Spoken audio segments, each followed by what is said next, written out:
Բարյոր տաղավարում այսօր հյուրընկալել ենք իրանահայ գրող, թարգմանիչ Ժորժ Աբրահամյանին։ Բարև ձեզ։ Բարև ձեզ։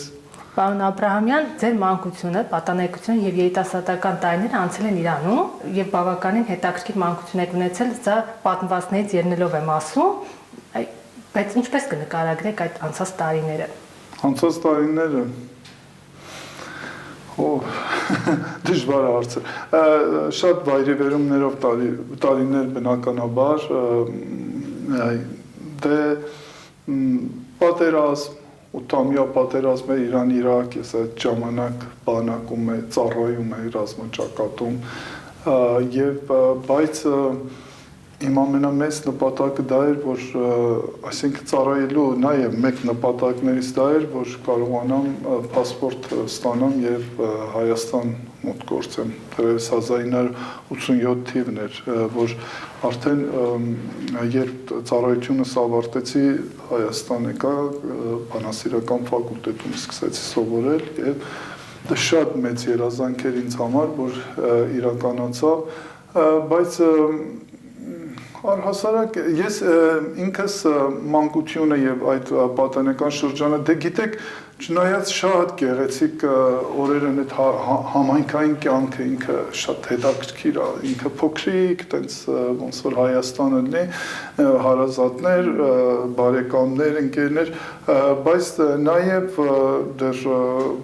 պատանեկան ամենայն շատ լավ տարիներ, որ նորը սկսում ես քեզ ճանաչել, հեղափոխություն եղավ Իրանում, այդ ժամանակ ես ընդամենը դեռ մի 15-16 տարեկան էի, հեղափոխության թոհուբո, հետո ինչպես ասեցի պատերազմ, մի խոսքով, քանի որ Իրանը միշտ, ինչպես Հայաստանը միշտ եղել են այդ իրադարձությունների կիզակետում, ցավոք սրտի իմ սերունդի եւ դրանից հետո մարդկանց տարիներ անցել են շատ լի վայրիվերումներով, իրադարձություններով, շատ sense ցավոտ եւ իհարկե ուրախություններով, բայց այդպես խաղաղ չի անցել մեր կյանքը այս տարիների ընթացքում, միշտ հեռանկար չի եղել, այսինքն մենք միշտ պատերազմից հետո մի ուրիշ բան էր պատահում, հիմա էլ դուք տեսնում եք ինչ իրավիճակ է, չգիտեմ, հույսով եմ, որ մի օր գալիք սերունդները ոչ միայն Իրանում, այլ Հայաստանում եւ առհասարակ այս տարածաշրջանում կապրեն ավելի խաղաղ, ավելի հանգիստ եւ այդքան մշուշոտ չի լինի իրենց ապագան։ Այդ մշուշոտ ապագայից ելնելով եք ցանկանում Հայաստան գալ, թե ուղղակի սերն էր կանչում։ Մանկուց ես երբ սկսել եմ ինձ ճանաչել, նաև սկսել եմ փորձել եմ ծանոթանալ իմ հայրենիքի հետ, շատ մանկուց։ Դե այն ժամանակ կապերը շատ կապ չկար, իմ հարազատ քույրս անգամ հայրենադարձվեց ընտանիքով եւ ես իրեն չհանդիպեցի շուրջ 25-30 տարի եւ Հայաստանում նորից մենք հանդիպեցինք, բայց Հայաստանը այդ միակ այնտեղ ինչ կար, մի ռադիո, Երևանն է խոսում, այդ հայկական ռադիոն, այդ Հայաստանի ռադիոն, եւ ամեն երեկո հիշում եմ, որ ժամը 11-ը որ լինում էր պարտադիր ընտանիքով պետք է լսեինք այդ ռադիոն, այդ պատմվածներից մեջ էլ մասը կա, որ հայրս տենց եղբայրս մեծ հենց այնքան պիտի տալիքը փոխեին մինչև հասներ այդ Երևանն է խոսում եւ այդ Արամ Խաչատրյանի երաժշտությունը, որ հետո միայն հենց այդ պահը ես ինձ մի տեսակ պատահում էր մի անգամ երբ Ռաֆի Հովհաննիսյան անգուցյալ մեծ երգիչ Ռաֆի Հովհաննիսյան երբ հուշարձաններն էր երգում, ես ակամայից ոտքի կանգնեցի, ես հիշում եմ ժամանակ դեռ շատ փոքր էի, բայց այդ երգի մեջ այնքան հզորություն էի զգում, այնքան այրենասիրություն, հետո գիտեք ինչ մտավ իմ բջիջների մեջ հայրենիքը, ես սկսեցի իր հետ ապրել, դե համայնքում կան հիմա էլ կան միություններ, հայկական միություններ, որոնց համար խիստ կարևոր է հայապահպանումը, հայեցի դաստիարակությունը, բարեբախտաբար անդամակցում էի այդ միություններին, Եվ հետագային ճամբարներ էին կազմակերպում աշակերտների համար։ Եվ առաջին հանդիպումս Հայաստանի հետ եղել այդ ճամբարներից մեկում։ Իրանում կա Սուրբ Թադեի վանքը, Սուրբ Թադեոս Առաքյալի հիշատակին, եւ շատ փոքր էի, դպրոցական էի դեռ, մենք մեկ շաբաթյա ճամբար ունենք վրանների տակ, այդ մեկ շաբաթ հարակից այդ բակում մեկ շաբաթ մնացինք եւ մի առավոտ, վաղ առավոտյան ժամը 5-ին մեզ բոլորիս արթնացրեցին մի, չգիտեմ, մի 100 հոգի ավել։ Մեզ արթնացրեցին եւ ասացին, բարձրանում ենք մի բլուր, որպես այնտեղից տեսնենք Արարատ լեռը։ Դա նկարներից այն կողմս արդեն դու տեսնում։ Եվ մենք բարձրացանք վաղ առավոտյան եւ Մասիսի այդ գագաթը տեսանք ձյունածածկ, պարզապես քարացանք։ Դա ես միշտ ասում եմ, չնայած դա բնականաբար ինձ երբ ասեցին, բայց դա Հայաստան չէր, ասի, այն կողմը Հայաստանն էր, այն կողմը Երևանն էր։ Եվ ես տենց միշտ այդ պատկերը ինձ հետ էր ամբողջ կյանքում եւ միշտ դա ոնց որ առաջին իմ հանդիպումն էր, որը խոր հեք թողեց իմ կյանքի վրա ու այնուհետեւ ամբողջ կյանքում, իսկապես ամբողջ կյանքում ես երազել եմ, որ մի օր ոտք տնեմ Հայաստան։ Ամբողջ կյանքս կարծում եմ մինչեւ 1987 թիվն Չգիտեմ, ես զգում էի պետքա գամ, որովհետև ես ինձ մի տեսակ ոնց որ դու արմատախիլ մարդ ես, դու ինչքան էլ սիրում եմ, հիմա էլ սիրել եմ ու հիմա էլ սիրում եմ Իրան իմ հայրենիքն եմ համարում, բայց չգիտես ինչու դեռ չտեսի ես կարոտում էի Հայաստան, անընդհատ կարոտում, անընդհատ ձգտում կար, որ գայի Հայաստան եւ 1987 թվին երբ մտա Հայաստան, ուղղակի շնչասպառել։ Այդ Հայաստանը, որ առաջին անգամ ես տեսա, հենց այն Հայաստանն էր, որ ես երազում էի, շատ յուրահատուկ էր եւ ասեմ ձեզ, երբ արդեն նենց ստացվեց, որ պիտի վերադառնայի Իրան գործերի համար, որոշ ընտանեկան, Գյումրիից էր, դե մենք այն ժամանակ Իրանն ու Հայաստանը սահման չունեին եւ պետք է գնացքով մենք գնում էինք Կարսից մտնում էինք Գյումրի, ինչպես եկա եւ նույն ճանապարհով էլ պիտի վերադառնայի, այսինքն գնայի Թուրքիա եւ Թուրքիայից մտնեի Իրան։ Երբ գնացքը շարժվեց Գյումրիում, ես ուշաթափ եղա։ Ես հանկարծ գլխապտույտ ու ես մենակ հիշում եմ, որ ջուր էին շփում երեսից, որ ես ուշքի գամ։ Ես ուղղակի այդ պահին զգացի, որ ինձ մեկը ասենց արմատից ինձ հանեց ու շպրտեց դուրս եւ սարսափելի զգացողություն է եւ ամբողջ ճանապարհին ես միայն Փարիսպուն իմաստով լացել եմ, մինչեւ հասել եմ տուն։ Սարսափելի էր այդ բաժանումը, մորից բաժանվելու պես մի բան էր, սարսափելի եւ ես մինչև վերադառնալը դժբախտաբար երկար տևեց, ես 4 տարի բացակայեցի Հայաստանից, մինչև այդ 4 տարին ես շատ ծանր ապրումներ եմ ունեցել, շատ ծանր, մինչև նորից 2000, մինչև վերադարձա, ոչ թե 2004, որտեղ դա վերջնական վերադարձն էր, բայց կրթությունը սկիսատ էր մնաց, վերադարձա, որ դրացն։ Ինձ միշտ մեկ հարց է հետաքրքրում, հայրենասեր ծնվում են, թե դառնում, որովհետև կարող է, օրինակ, եթե վերցնենք Մոնթե Մելքոնյանի օրինակը, իր ծնողները իրեն հայերեն չեն սովորեցրել, բայց ուսուցչի մեկ հարցը, որ ազգից է ինքը, դրդել է, որ ինքը հետաքրքրվի էր, որտեղից են իր արմատները գալիս, ձեր դեպքում ինչպես է եղել։ Չգիտեմ, երբ հայրենիք անունեն դա հայրենիքը իմ ինքնությունն է, հայրենիքը, գիտեք, մի բան պատմեմ, ես մի օր մի քուրդ ընկեր ունեմ, մի օր նստել էի եւ պատմում էի Հայաստանի դժվարությունների մասին, խնդիրների, բազում խնդիրների, քանի տարի առաջ։ Հարցրեց էլի Հայաստանն ինչպես է, ու ես երբ խոսքս ավարտեցի, այսպես նայեց ինձ եւ ասաց. Երանի ես էլ մի հայրենիք ունենայի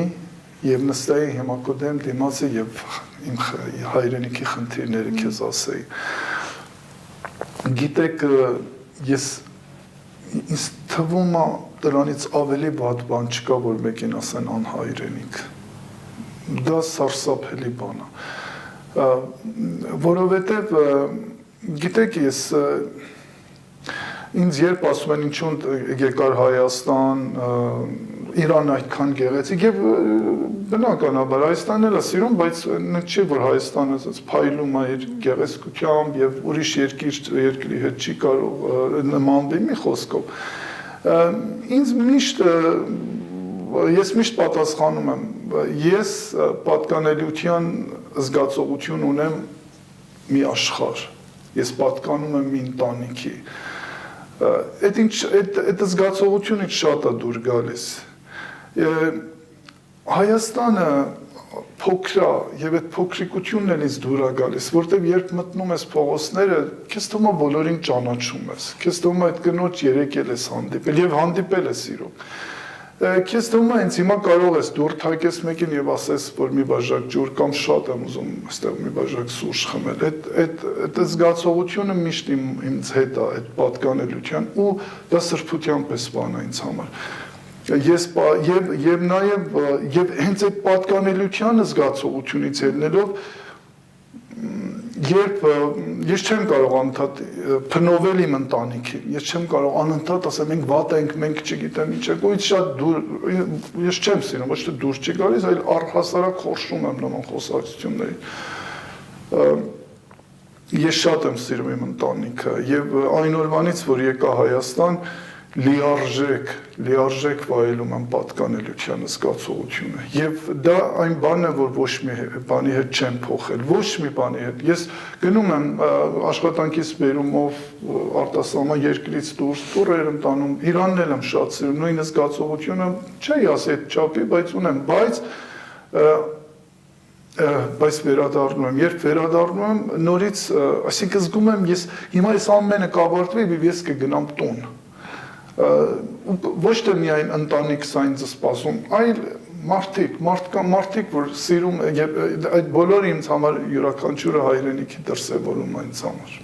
Հետաքրքիր է, որ Հայաստան երբ եկել եք բնակվելու, բնականաբար եղել են դժվարություններ, դուք հետ չեք վերադարձել, նշելով, որ վատ օրինակ կդառնաք մյուս իրանահայերի համար։ Այդ մեզ շատ օդ ու ջրի պես պետք է հայրենադարձությունը, բայց թե Իրանից, թե այլ երկրներից որ դեպքում կգան Հայաստան։ Որ գան Հայաստան։ Գիտեք ինչ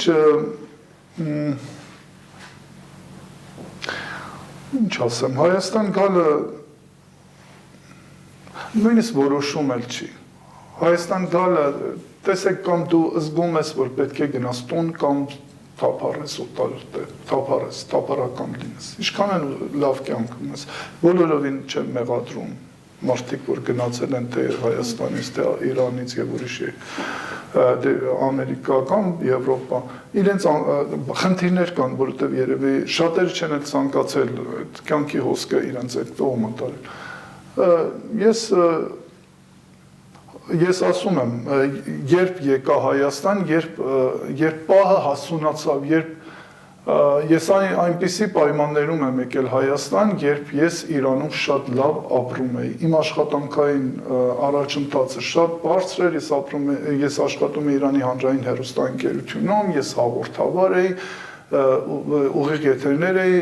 դուրս գալիս եւ այնտեղ գիտեն նրանք որ շատ բարձր աշխատավարձ են ստանում ընդհանրապես գիտեք հեռուստատեսային աշխատում հատկապես եթեր դուրս եկողները եւ այլն շատ լավ էի ապրում բայց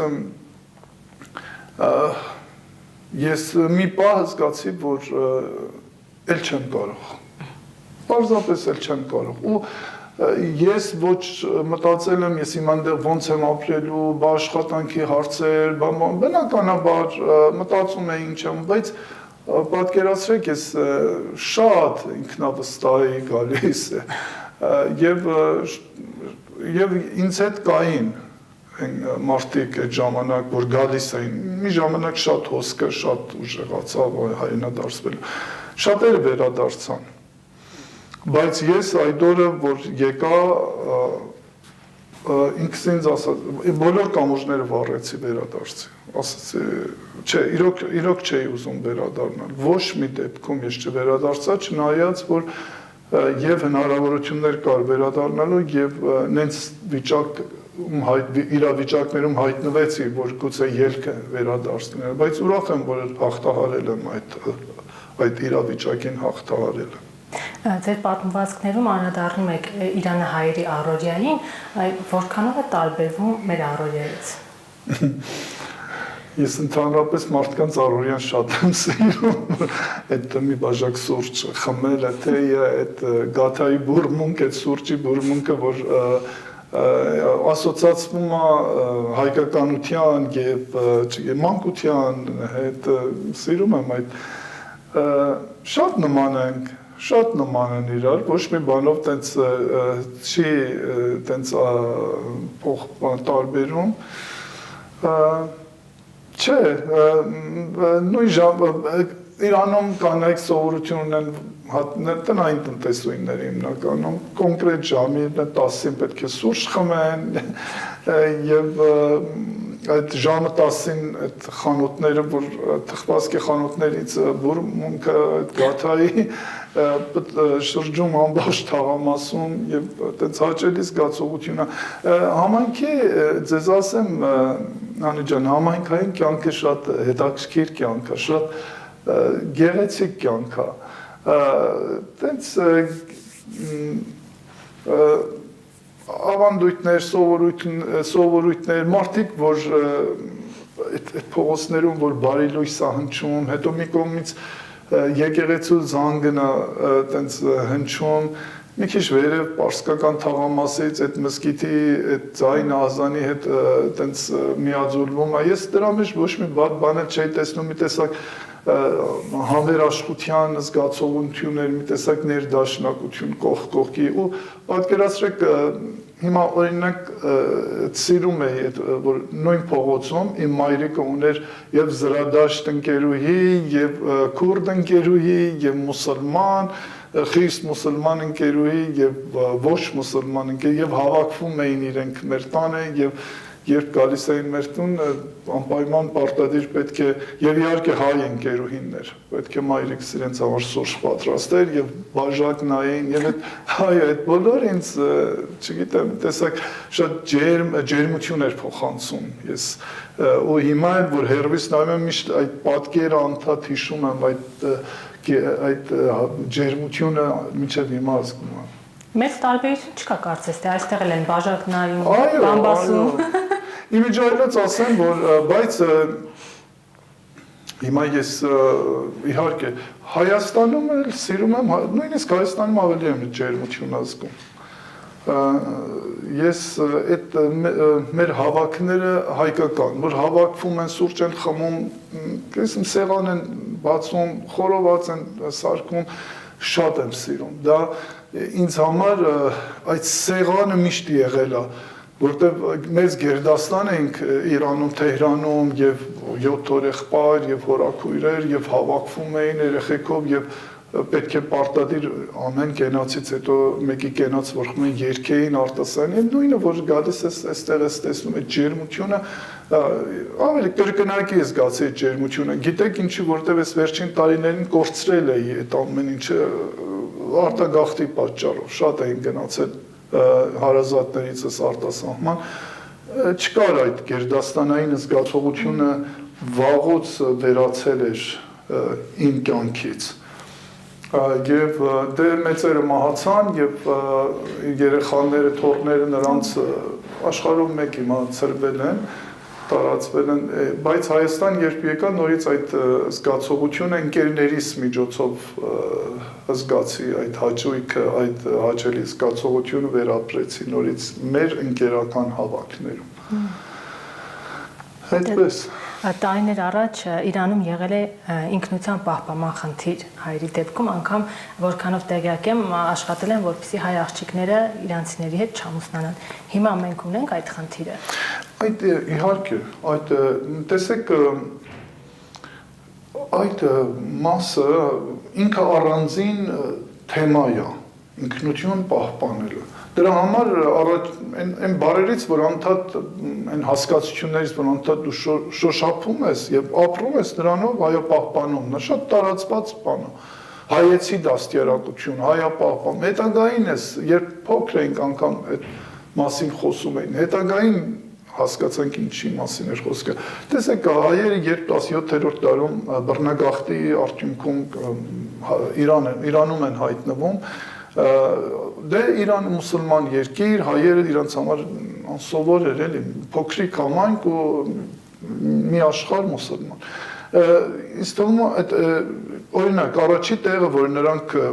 մեծ համայնք են կառուցել, դա Սպահան քաղաքի նոր ջուղա թաղամասն է։ Պատկերացրեք այդ փոքրիկ թաղամասում, չեմ ասում շատ փոքր է, բայց դե քաղաքի համեմատ մի թաղամաս է, 25 եկեղեցի են կառուցել, որոնցից հիմա 13 եկեղեցին հենց հիմա գործող եկեղեցի է։ Ու զարմանալի է, չէ՞, ասենք մի թաղամասում 25 եկեղեցից թվում է շատ ինքնապաշտպանվելու զգացողություն է, ոնց որ եկեղեցին մի ասենք բերդի պես պաշարել, իրենց պաշարվել են իր շուրջ մեջը եւ այդտեղից արդեն սկսել է բաները, ասենք մի տեսակ հայերը սկսել են կղզիանալ, ամեն տեղ որ գնացել իրենց հայկական թաղամասը եւ ես լավ հիշում եմ շահի ժամանակ դեռ հայկական թաղամաս պարսիկ տղաներ չէին կարող մտնել, վախենում էին հայ տղաներից, նրանք չէին կարող գալ հայ աղջիկների հետ շփվել, ասենք չէին կարող անգամ վախենում էին մտնել թաղամաս հայկական, էլ որ մնաց որ շփվեին, նրանք որ այդ ժամանակ այդ կարող է ասենք մի քանիսը սիրահարվում էին, պարտավոր էին լքվում էին, նրանք փախնում էին, նրանք պետք է թողնեին եւ ընտանիքը նրան մոռանում էր, լքում էր ընտանիքը նրան եւ պատահել է, իհարկե հիմնական մի քանի աղջիկներ օրինակ ես հիշում բայց տեսեք հիմա Իրանում եթե ես հիշում եմ այն ժամանակ եթե հայ աղջիկը ամուսնանում էր պարսիկ տղայի հետ նրան չէին ասում, որ պարսիկի հետ ամուսնացել է, նույնիսկ չէին ասում նա պարսիկացել է, այլ ասում են թուրքացել է։ Այդ սարսափը ուզում էին ավելի ընդգծեին, որ նա ոչ միայն պարսիկացել, այլ թուրքացել է։ Այսինքն ես լավ հիշում եմ այդ բանն էր, այսինքն ասում են, այսինչ աղջիկը թուրքացավ։ Այնքան ավելի շեշտակի էին դարձնում այդ սարսափը, որ նույնիսկ կարող ես քեզ թուրքանալու բանն էին տալիս, այսինքն ածական։ Եվ այդտեղից սկսեց, այսինքն ես կարծում եմ միշտ էլ ինքնության խնդիր են ունեցել իրանահայերը, հասարակը Սփյուռքում հայերը, հատկապես Միջին Արևելքում ավելի անգծվել եւ դրա համար շատերը զարմանում են, օրինակ երբ Իրանից մարդիկ են գալիս եւ հեշտությամբ խոսում են հայերեն, շփվում են հայերեն, դա պարզապես պատճառն են այլ, օրինակ մեր բոլորի տանը, ոչ միայն մեր տուն, արգելված եղել պարսկերեն խոսել։ Արգելված էր, այսինքն դու չես կարող այնտեղ պարսկերեն բառ փոխանակես տանը։ Հայկական դպրոց, հայկական ընտանիքը խիստ այդ ինքնության պայքարը շատ լուրջ բաներ անում, այսինքն ամբողջ կյանքում այդ համայնքի անդամների հետ էր մինչև մահ։ Հիմա եւս պահպանվել է։ Այո, հիմա էլի նույն ձև շարունակում է, բայց ցավոք սրտի, տեսեք, հիմա պատկերը լրի փոխվել է, համայնքները դատարկվել են, նույն փողոցում, որ մի ժամանակ ծայրից ծայր հայեր էին ապրում, հիմա կարող է ամեն մի փողոցում մի 5 ընտանիք հայ եւ մնացածը ուրիշ ազգություններից են պարսիկներ, քրդեր կամ ուրիշ։ Եվ իհարկե նորից ինքնության խնդիրը կա, բայց դե կամած օրինակ մենք հիմա կորցրել ենք մի քանի հայկական թաղամասեր, այսինքն մենք ունեինք Հեշմաթիե թաղամասը, որը հայերը այնտեղ Սարդարաբադ էին անվանում, բայց էլ հայ համարյա չի ապրում այնտեղ։ Ունենք Նադիրշահ թաղամաս, որը հայերի թիվ այնքան քիչ արդեն կարելի ասել այնտեղ մնացել են մի քանի թաղամասեր։ Հոսքը շատ մեծ էր եւ մեծ ա եղել այս տարիներին եւ արդեն այդ հայկական թաղամասները կամած այս տարիների ընթացքում իրենց դեմքը փոխում են եւ արդեն կորցնում են իրենց առաջվա այդ առաքելություն, այսպես ասած, այդ տեղը, այն տեղը, որտեղ բոլոր հավաքվում էին։ Հիմա նույնիսկ երիտասարդները ձգտում են ուրիշ թաղամասեր, տենց ծրվում են անընդհատ։ Այսինքն ձուլման վտանգը մեծ է։ Ձուլման վտանգը չի, որ ձուլվում են, Իրանում դա բացառվում է, ես կասեի, ձուլվել ուրիշ չէ։ Հայերը ընդհանրապես վտանգ ուղղակի արտագաղթն է, շատ են գնացել։ Ի տարբերություն վրացիների, ասորիների, հայերը չեն ձուլվել։ Օրինակ Իրանում բոլոր ասորիները ամուսնացել են համարյա բոլոր ամուսնացել են, շատերը, կասեի 80% ամուսնացել են պարսիկներից եւ հիմա ասորական համայնք չկա։ Վրացիները հենց այն գլխից, այսինքն հենց Շահ Աբբասը բերեց, արդեն իրենք շատերը իրենց կրոնը փոխեցին։ Այսօր Իրանում լիքը ազգանուն կա Գորջի, նույն եթե բանն Գեորջիան օրինակ, Գորջի, որ վրացի է նշանակում։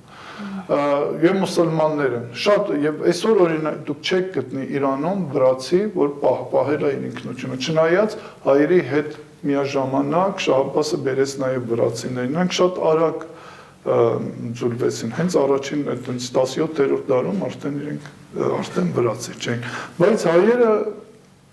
պահպանեցին իրենց ինքնությունը եւ շարունակում են պահպանել։ Բայց այստեղ մեկ հարց կա, եթե իրենք տեղափոխվում են այլ թաղամասեր, հայկական դպրոց չի լինի։ Այո, ցավոք սրտի դուք ցավոտ հարցերին եք մատնանշում, հայկական դպրոցներն են զիջել իրենց դիրքերը։ Հիմա շատ չնայած կան այդ հայկական դպրոցներից մի մաս արդեն փակվել են։ Չկա, շատ է պակասել, որովհետև հիմա Իրանում հայ ընտանիքները, քանի որ միշտ էլ կարևորել են կրթությունը եւ դա ինքնությունը պահպանելու նաեւ մի այլ ձևն է եղել, որ պետք է դու շատ լավ բժիշկ լինես, շատ լավ արհեստավոր լինես, շատ լավ ինժեներ լինես, որ կարողանաս պարսիկների մեջ դու կարողանաս քո գլուխ պահես։ Եվ այդ մղում անընդհատ գերազանց լինելու միշտ եղել է հայերի հետ, միշտ մանկուց։ Այդ պատճառով էլ հայերը հետագային, երբ հայկական դպրոցները սկսեցին նահանջել եւ իրենց հնարավորություններն էր պակասում, այլևս բարերարները պակասել էին, այն բարերարները, որ պահում էին այդ դպրոցները եւ շատ օգնում էին, նրանք չկան, հիմա մահացել են այդ բարերարներից շատերը։ Այդ միությունները բարեգործական այլևս հիմա չեն աշխատում, ուստի հայ ընտանիքները, երիտասարդ ընտանիքները ձգտում են իրենց երեխաներին տան պարսկական մասնավոր դպրոցներ, որտեղ ավելի լավ են, ավելի բարձր է իրենց մակարդակ կրթական։ Դա էլ է մեծ խնդիր եղել, որ շատ երեխաներ հայկական դպրոցը թողած գնացել են պարսկական, բայց մասնավոր դպրոցներ։ Բայց այդուհանդերձ նրանք շարունակում են իրենց ինքնությունը պահել, որտեղ ընտանիքի դերը համայնքում շատ կարևոր է, շատ կարևոր է։ Ընտանիքը ամեն ինչ է, որտեղ եւ նույնիսկ եթե երեխաները որ պարսկական դպրոց են գնում, նույնիսկ նրանք ընտանիքում դաստիարակվում են հայեցին։ Կուզեի անդրադառնանք նաեւ իրանահայերի Իրանում ունեցած ներդրման մասին, տեղյակ եմ, որ անգամ առաջին դեղատունը հայեր են, չէ՞, բայց հայ է բացել այնտեղ։ Գիտեք, իզուր չի, որ իրանցիներ շատ են սիրում հայերին։ Ես նորություն չեմ ասում երևի, որ ասեմ հայ լինելը Իրանում բրենդի պես մի բան է։ Բոլորը ձգտում են մի հայ ընկեր ունենալ, մի հայ ընկերուհի ունենալ, ինչ որ ձևով կարողանալ շփվել հայկական ընտանիքի հետ։ Նախ հայերը շատ մեծ բաներ տվեցին Իրանի հասարակությանը։ Սկսած սեղանաթոռից օգտվելու, որտեղ իրանցիներ սովորություն են գորգին են նստում կամ սպրոցենտրում սեղա, գորգին եւ այդպես են ճաշում։ Սուրճ խմելը, առաջին սրճարանները հայերը բացեցին, թխվածքի մշակույթը իրենց հետ տարան, ինչպես նշեցիք, առաջին ոչ թե դեղատուն, այլ առաջին շուրջօրյա դեղատունը, այսինքն այդ իմաստը, որ դեղատունը կարող է շուրջօրյա աշխատի, առաջինը Արմեն Մինասյան անունով դեղագործված, առաջին ծերանոցը, բարեգործական ծերանոցը, որ Հիմա մշակույթ ամբողջապես, այսինքն պարարվեստ, երգարվեստ, առաջին քարաձայն երգչախումբը հայերը հիմնեցին Իրանում եւ Ռուբեն Համբարձումյան առաջինն էր, որ պարսկական ժողովրդական երգեր, այդ ֆոլք երգերը քարաձայն ներկայացրեց։ Առաջին կինոն Օգանեսյանը Աբի Ռաբի անունով էկրանավորեց, առաջին դերասանուհին հայուհի էր Լորեթա Հայրապետյան, պարզ էր, որովհետև իսլամական երկրում կինը չէր կարող տենց հեշտությամբ բեմ դուրս գալ, այդ դերերը ստանձնում էին հայ կանայք, հայ աղջիկները։ Եվ իհարկե արհեստի ոլորտում շատ բաներ ներմուծեցին, առևտուրը, Շահ-Աբբասի օրոք դեռևս, որտեղ հայերը գիտեին լեզուններ, ռուսերեն, ֆրանսերեն, անգլերեն, ամեն դեպքում շատ, դուք պատկերացրեք դեսպաններ, առաջին դեսպանը Բրիտանիայում Հովանես խան Մասեյանն եղել, որը հետագային Շեքսպիրի թարգմանիչը եղավ, որ հիմա մեր համալսարաններում հենց այդ թարգմանություններն են դասավանդում։ Շատ մեծ է եղել հայերի ներդրումը եւ դրա համար Իրանի ժողովուրդը միշտ երախտագիտությամբ է հիշում եւ միշտ նշում են, որ մենք հայերից շատ բան սովորեցինք եւ հայերը շատ մեծ ներդրում ունեցան Իրանի զարգացման գործում։ Մենք որպես դարավոր բարեկամներ եւ հարևաններ իրար լավ ճանաչում ենք։ Ոչ, չենք ճանաչում, լիքը պատճառներ կա, եւ քաղաքական, եւ պատմական չենք ճանաչում իրար։ Եվ դա իհարկե մեծ խոչընդոտ է հանդիսանում այս երկու ժողովուրդների ոչ միայն բարեկամական կապ, այլ հարաբերությունները պետք է զարգանա։ Եվ հարաբերությունները զարգանալու համար առաջինը պետք է մենք իմանանք միմյանց հնարավորությունների մասին։ Մենք չգիտենք ինչ հնարավորություններ ունենք։ Բարեբախտաբար վերջին տարիներում մեր, ասենք, գործարարներ, ընկերությունները հասկացել են, որ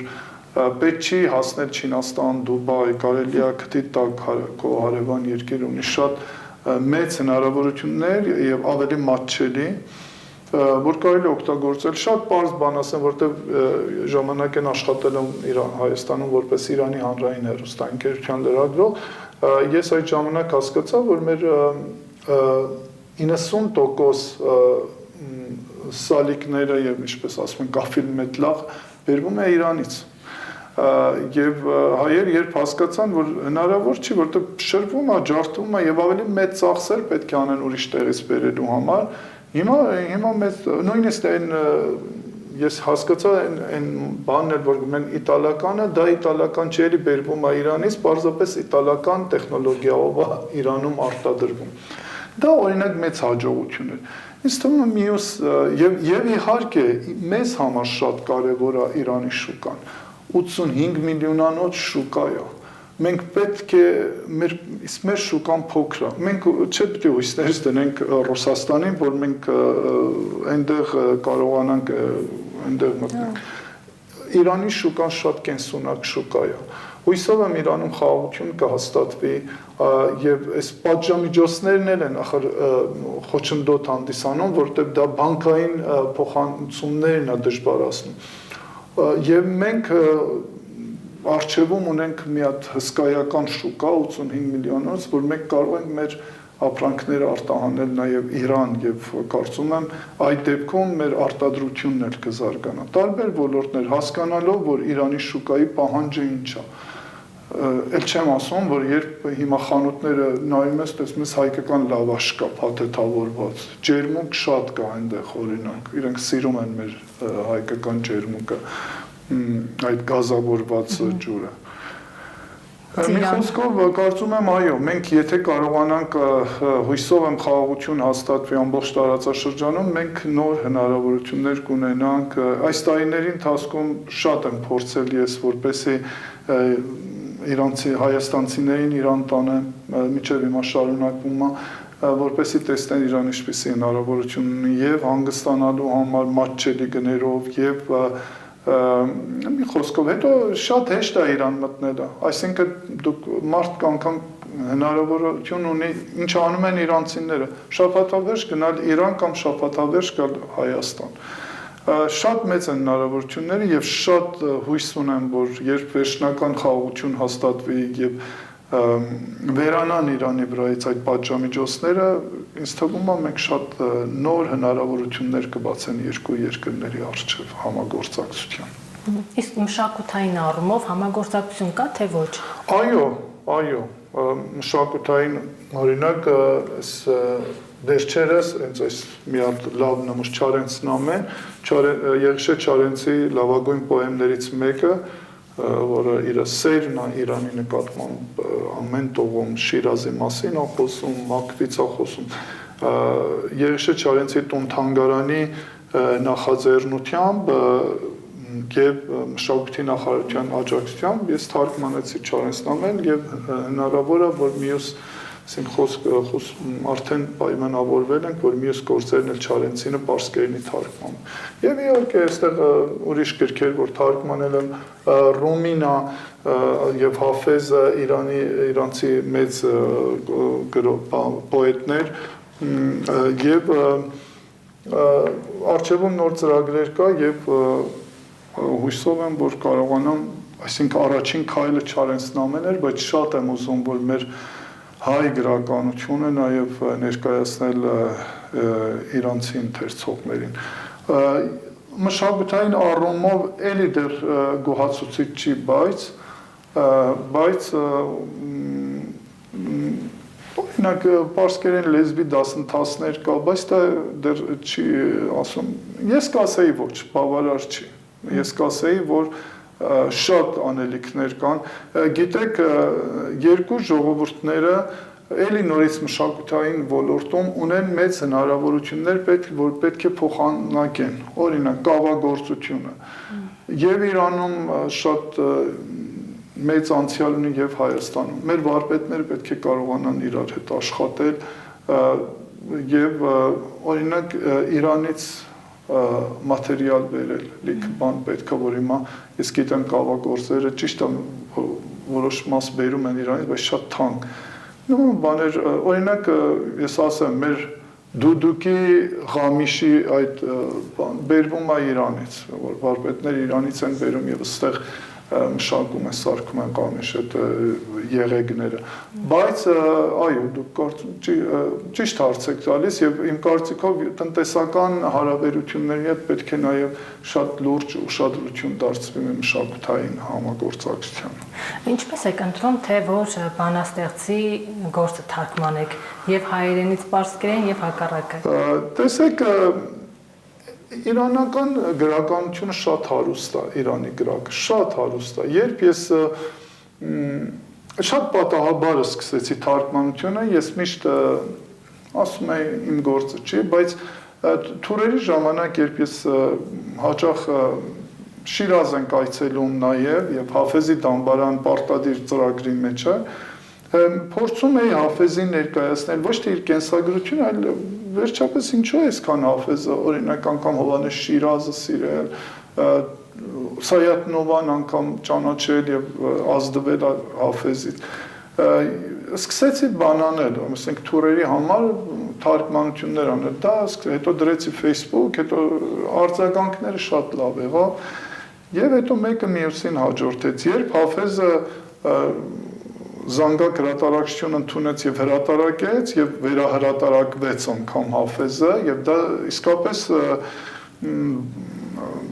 գրատպության, այսինքն ուրիշ լեզվի պոեզիան, որ վերահրատարակվի Հայաստան, դա եզակի երևույթ էր։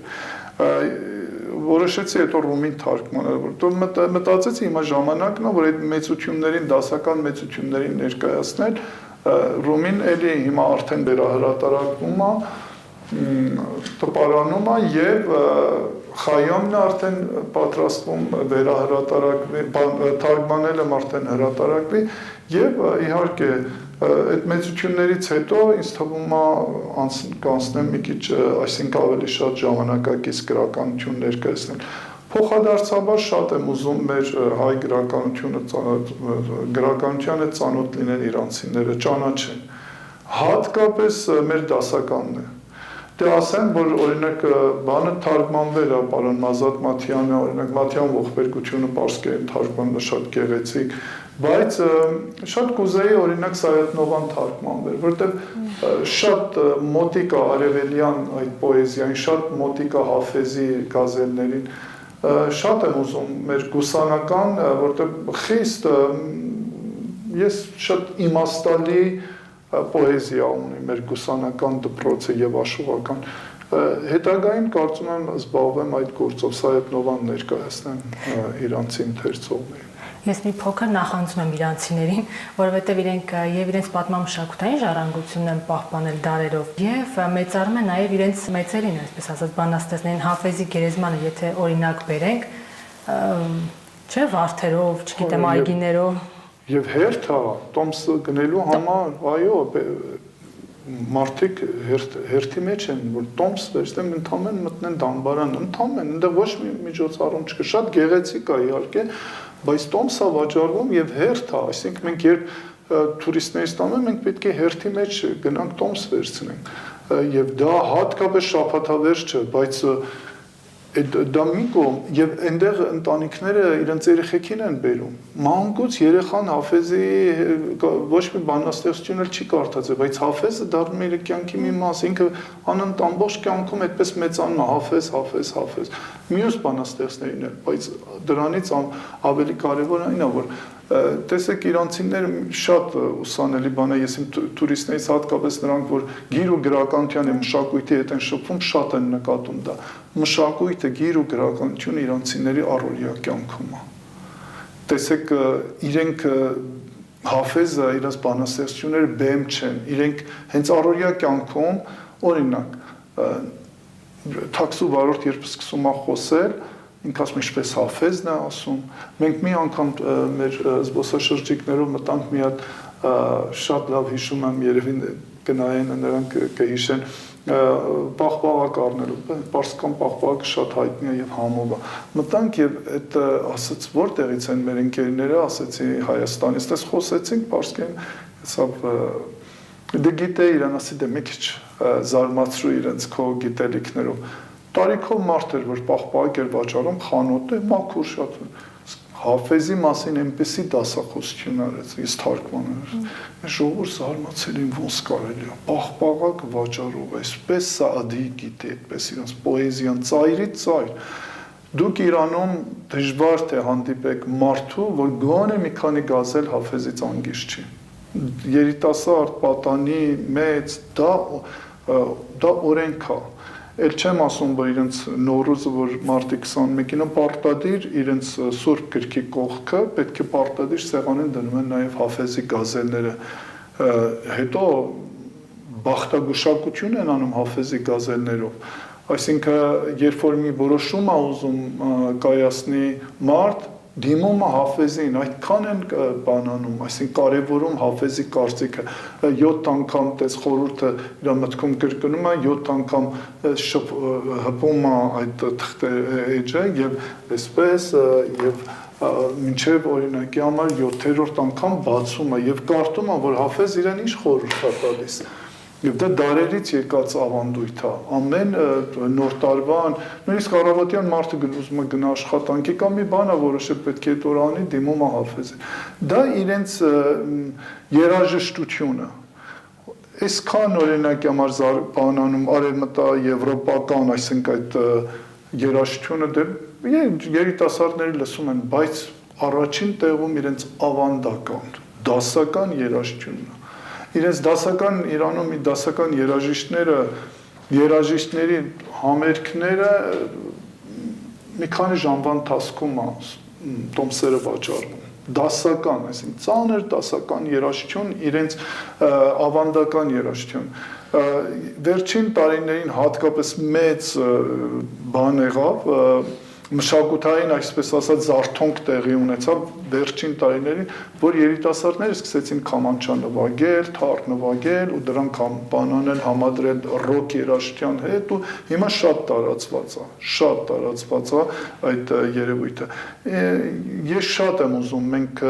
այդ շփումների ընթացքում սովորենք իրարից, որ ինչպես են ինչպես են նրանք իրենց ինքնությունը, իրենց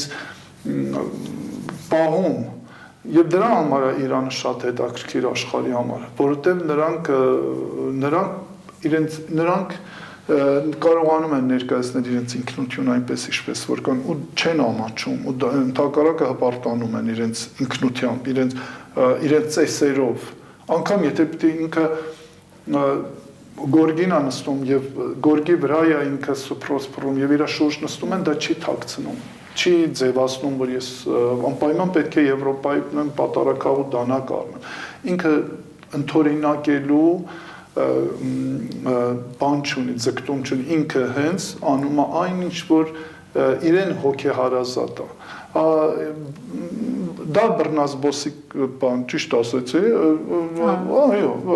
բան չի, այսինքն ինքը բնականորեն ապրում է այդպես։ Եվ ես շատ եմ ուզում այդ բանը մեր հայ իրականության մեջ տեղի ունենա,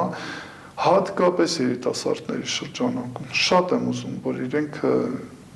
հնարավորություն ունի, որ իրենք մի քիչ ավելի մեր մաքուր մշակույթի հետ շփվեն, ափսոս է կոմետաշ չլսել, գոնե շաբաթը մեկ, ափսոս է սա էթնովա չլսել, իսկապես ափսոս է, որ Լուսինե Զաքարյան չլսել, ծանոթ ականջին չհնչի, չհասնի ականջին Լուսինե Զաքարյան։ Իմ կարծիքով մենք շատ մեծություններ ենք ունեցել, մեծ երգիչներ, երգչուհիներ, անգամ նրանց չենք հիշում։ Այսինքն այն տեղեկությունը, որ իրանցիները ավելի շատ մեծ մասը ձգտում են արևմտյան արժեքների կողմնակից են կամ Եվրոպայի այդքան էլ իրականությանը չի համապատասխանում։ Դարերի ընթացքում այդպես, ոչ թե հիմա։ Իրանցիների յուրահատկությունը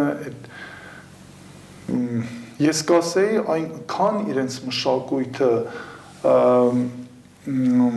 բազմաշերտ է եւ այնքան սիրուն է եւ այնքան իրենք կարողանում են ժամանակի հետ առաջ տանել, որ ակամայից նույնիսկ ես հիմա իհարկե դժբախտաբար տուրիստներ շատ քիչ են գնում այդ երկիր, բայց անգամ ուրիշ մարդկանց են վարակում իրենց մշակույթով։ Անհնար է մտնես Իրան եւ դու չսիրահարվես այդ մշակույթը։ Չկա, մի բան չկրես քո հետ եւ ամեն ինչն է այդպես իրենց տարազը, որ շատ սովորական իրենց հագուկապը, իրենց ամեն ինչը, այսինքն իրենց աշխատանքը, որ տանում է, անընդհատ դու տեսնում ես ու վարակվում ես։ Ես դե իրանահայ եմ, կեսս իրանցի, կեսը կրում եմ այդ մշակույթը, բայց նրանք, որ գայիս են պարտադիր, իրենք կարողանում են իրանցիները Օրինակ ես ձեզ մի բան ասեմ, մենք մի քանի տարի առաջ, ես այդ մասին Իրանի հանրային հեռուստաընկերության համար ռեպորտաժ արեցի, մեր կոշիկը, որ հայտնաբերվեց, Արենի։ Ես մտածում էի, որ վաու, հիմա ինչա լինելու, բոլոր երիտասարդների հագին այդ կոշիկը կլինի, շատ գեղեցիկ է ինքը կոշիկը, շատ հետաքրքիր կոշիկ է, կարելի էր համադրել ջինսով, բանով։ Անգամ բան չեղավ, այսինքն բանալի համար օրինակ կախեն կամ մեքենայի, անգամ դա չեղավ։ Ես շատ ափսոսեցի, որ դա այդտեղից է սկսում, պիտի թանգարանից դուրս գա։ Մենք մի քիչ թանգարանային, բեմային ենք դարձնում մեր հարստությունը, պետք է դուրս գա, պետք է այդ կոշիկը գա դուրս մեր ջահելների հագին աղջիկ տղա հագնեն եւ ցույց տան ուրիշներին, գնան արտասահման եւ ասեն այն կոշիկն է, կոշիկի ասենք օրինակով ես այսինչ կոշիկ կա ու ինքը պատմի այդ մասին։ Չգիտեմ ոնց պիտի անել, գիտեմ որ այդքան էլ բարդ չի, չեմ սիրում շատ անընդհատ ամեն ինչ բարդացնում են, բայց պետք է նախ այդ մշակույթը մեր մեջ ձևավորվի, որ այդ թանգարանային եւ բեմային բանից դուրս գանք եւ մի քիչ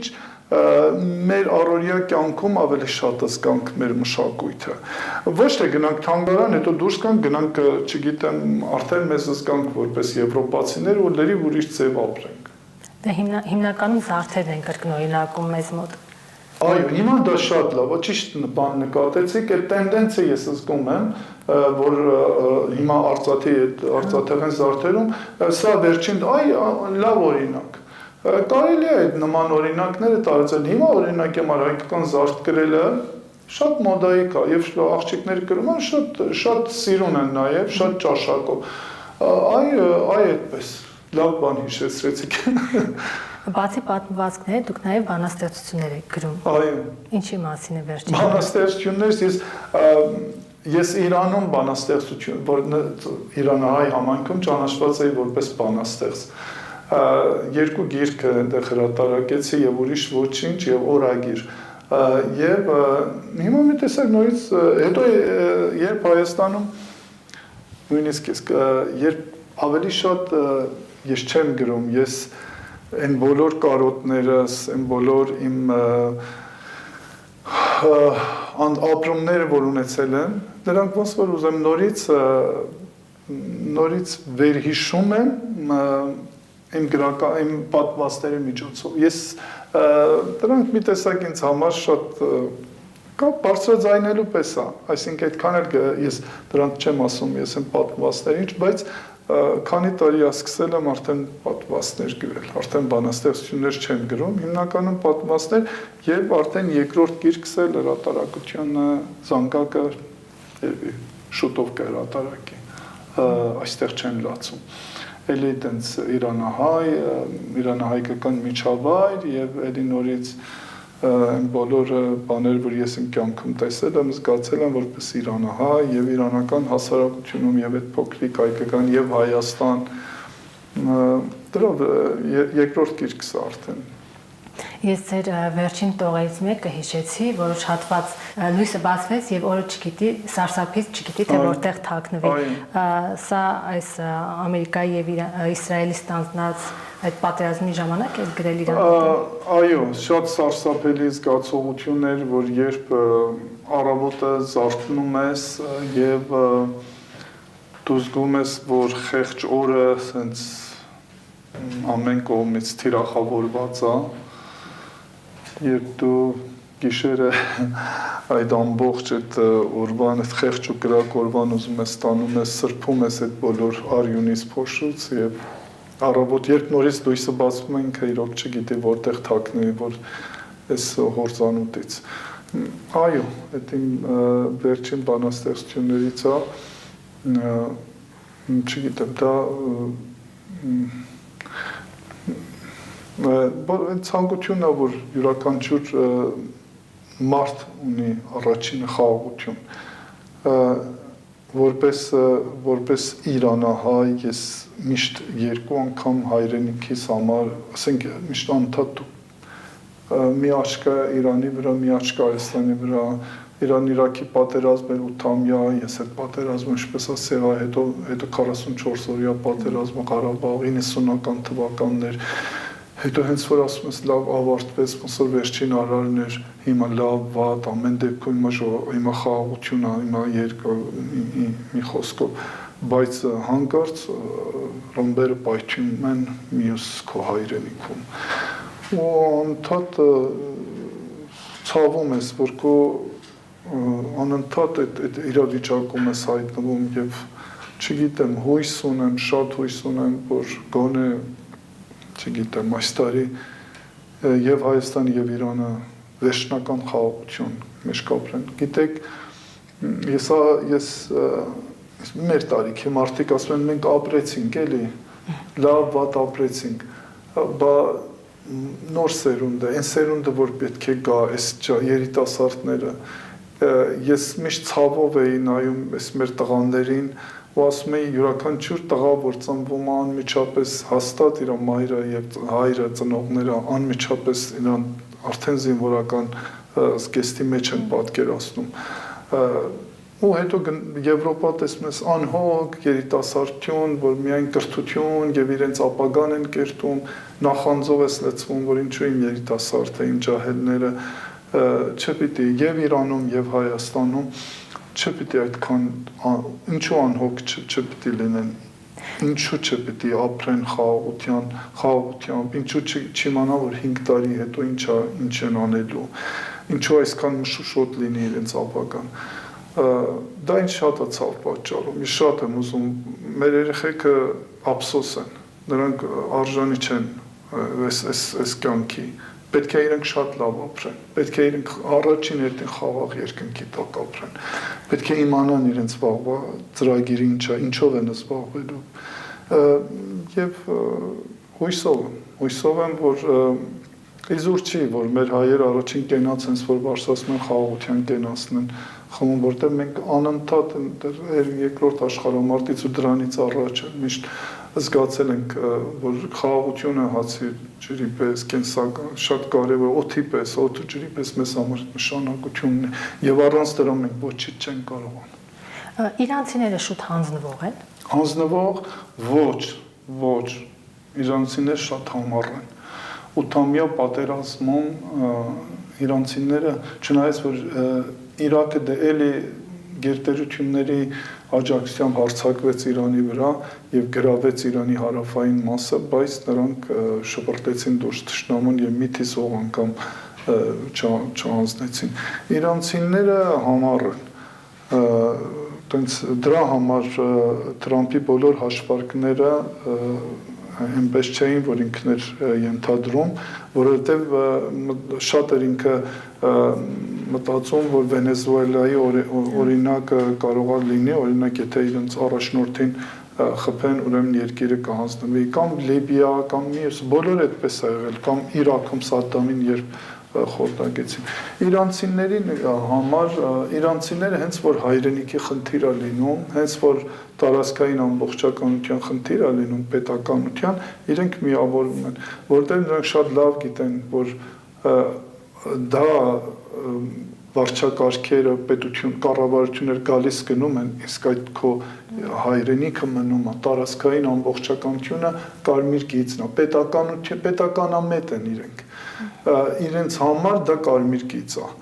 եւ մինչեւ հենց որ զգան դրա վտանգը, մինչեւ վերջին, տեսեք հիմա այս պատերազմում Իրանը շատ պատկերացրեք աշխարհի ամենահզոր բանակի դեմ է կռվում Ամերիկայի Միացյալ Նահանգների եւ իհարկե Իսրայել։ Բոլորն են զարմացել այս համառությունը եւ ես վստահ եմ, որ իրանք ամեն դեպքում շատ վատ բան կարող ասեմ, գուցե պարտվեն այս պատերազմին, բայց մինչև վերջին արյան կաթիլը կկռվեն։ Ես կարծում եմ չեն հանձնվի այդպես, որ ասեն եկեք, կարող է մեռնեն, բայց չհանձնվեն։ Իրենց մոտ այդ ազգային ջիղը շատ ուժեղ դրված է եւ դրա համար էլ այսքան կորուստներից հետո, այսքան ռմբակոծություններից հետո չեն հանձնվում։ Բայց նաեւ իրանցիների մոտ կա նաեւ մի ուրիշ ֆակտորա, որ դա